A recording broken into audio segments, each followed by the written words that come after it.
What's up everyone and welcome back to the MMA camp today. Let's get started. Michael Bisping believes Sean Strickland must radically adapt his fighting style to defeat Dricus du Plessis. In particular, Bisping suggests that Strickland give up his trademark Philly shell stance because of Dricus's unconventional and erratic hitting. Bisping anticipates another hotly contested bout if Strickland doesn't make these adjustments. I think Sean, because obviously what he's got to do different is win, because he lost last time, right? So how does he do that? Yeah. How do you change So he has the Philly shell, he has one hand up and he's like this.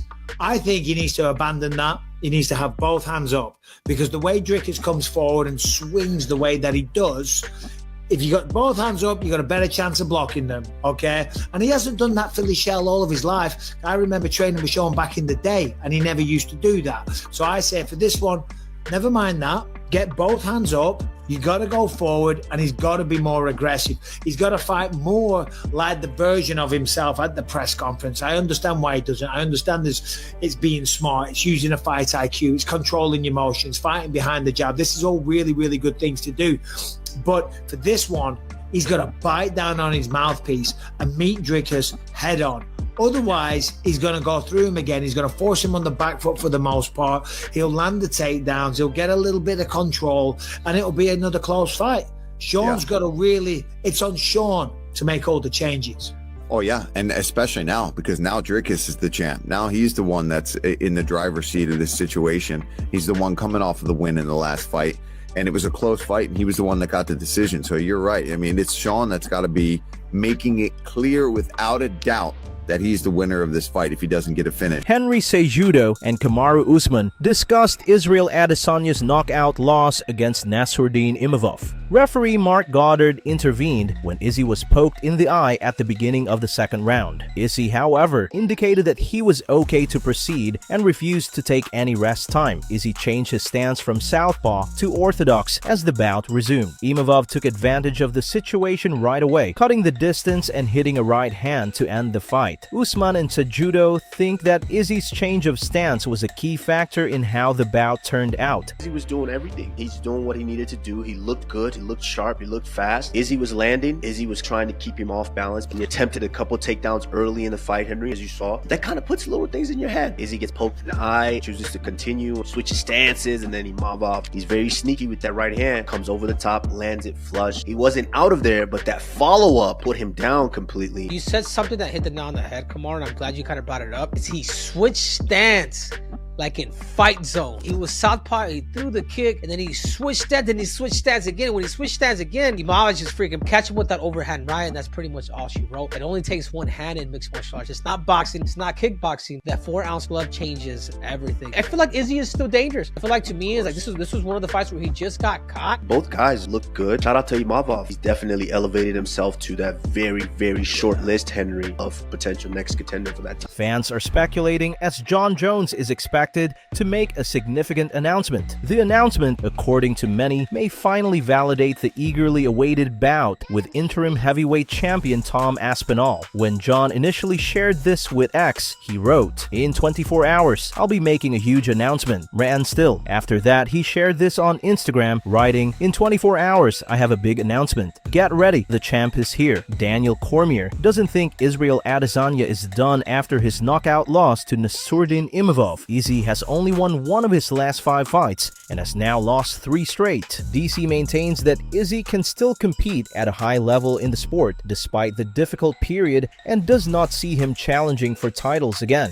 DC stated on his YouTube channel, "I believe that Adesanya is done fighting for titles, but what I do not believe is that Adesanya is done as a fighter. What I saw in round 1 was enough for me to believe that he could still compete. What I do believe though is that Israel has earned the right to fight lesser competition right now, but also less rounds. Israel has earned the right to be in a 3-round fight. A fight against someone who isn't on their way to a championship, because you can say what you want about Imavov. The guy's on a short list of fighters who could be in title contention. Truly, there would be no disappointment if, after Nasruddin Imavov's win last weekend, the next middleweight championship fight includes him. Granted, there's Khamzat Chimaev. He could fight on co-main events and still add value to a pay-per-view. It doesn't always have to be those 5-round main events. But when you saw what he did last weekend in Saudi Arabia, sold out crowd, big gate, now you know why Adesanya is still being put in those positions. In that first round, I saw enough to say he could still compete. He looked fast, he looked sharp, but it's not the speed that's gone from Adesanya, it's the ability to see things coming, that quickness, that vision. And when you get hit as you get older, you go down. It looks like Tsarukyan might be the next opponent for Michael Chandler. After Arman pulled out of his UFC 311 fight against Islam Makhachev because of a back ailment, Chandler first called him out. But Arman was more interested in taking on Chandler's two-time defeater, Charles Oliveira. The fight for UFC 314 in Miami is reportedly in the works, according to many MMA outlets. Michael Chiesa, however, has rejected these assertions as false information. Chandler, however, fueled the rumors by teasing a possible bout on the UFC 314 card by posting a palm tree emoji on X. Who do you guys have if Chandler and Arman end up fighting? Leave your forecasts in the comment section. Jury Prochazka, who recently defeated Jamahal Hill via TKO in the third round, has named 3 possible opponents for his upcoming fight. Jury indicated interest in taking on the victor of Alex Pereira versus Magomed Ankalaev's forthcoming fight for the light heavyweight belt. He adds that he would also take on Jan Blachowicz. Jury believes Jan performed well against Ankalaev and Pereira. Jan fought Ankalaev to a split draw, then lost to Pereira by split decision.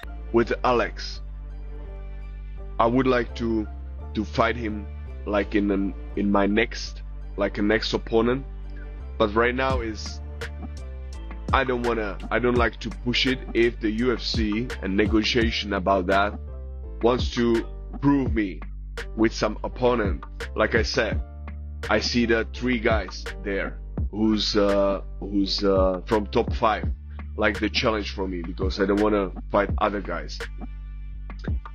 That's Alex.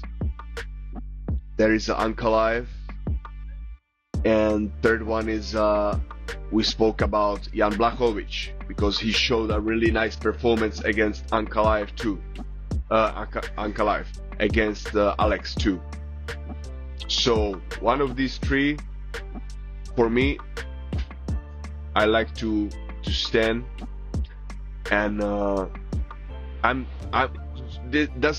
for me is right now, right this year, I really doesn't matter for me. I know I'm going to the top right now, and just give me some opponent, and I want to prove that. Caio Borralho has stated that he would like to challenge Nassourdine Imavov. Caio acknowledges that at first he thought Izzy would criticize Imavov. Caio feels sure of his own skills and thinks he can wear Imavov down and get a finish. In an interview with Submission Radio, Caio stated, "I think Imavov can be a great fight, but I think Robert Whittaker can be a great fight too. So, whoever the UFC decides for me to go against, I'm ready. If it's a 5-round fight, I think he might get tired with my pace and my rhythm on him. I for sure need to get a little bit aware of his right hand because he comes very fast, and in this sport, the speed and the timing beat everything. So I think we can have 2 great close rounds, maybe 3, but in the 4th or 5th, I think I can push him a little bit more and maybe get the finish, but for sure get the victory. I thought Israel was going to pick him apart for like 3 or 4 rounds and then maybe lose 1 round or something like that. I thought it would be more like on point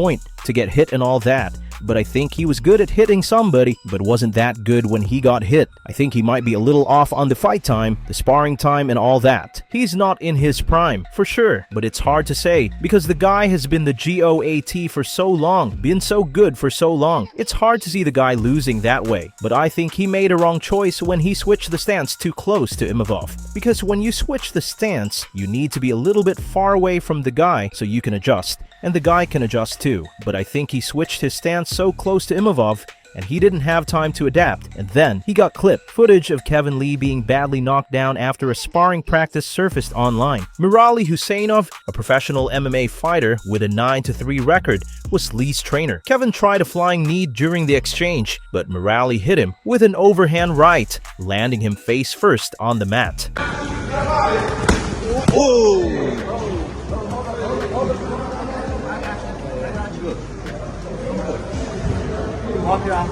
Kevin Lee took to X in order to voice his displeasure over the leaked film. He wrote, "I don't know who posted that video or why, but I'm heading right now to find out. I can only blame myself for showing mercy and pulling my knee back, but it's training. So I thought, let me not blast him. I see I shouldn't have been playing around with a guy like that. Since I want to start showing sparring, I'm going to start showing sparring from now on."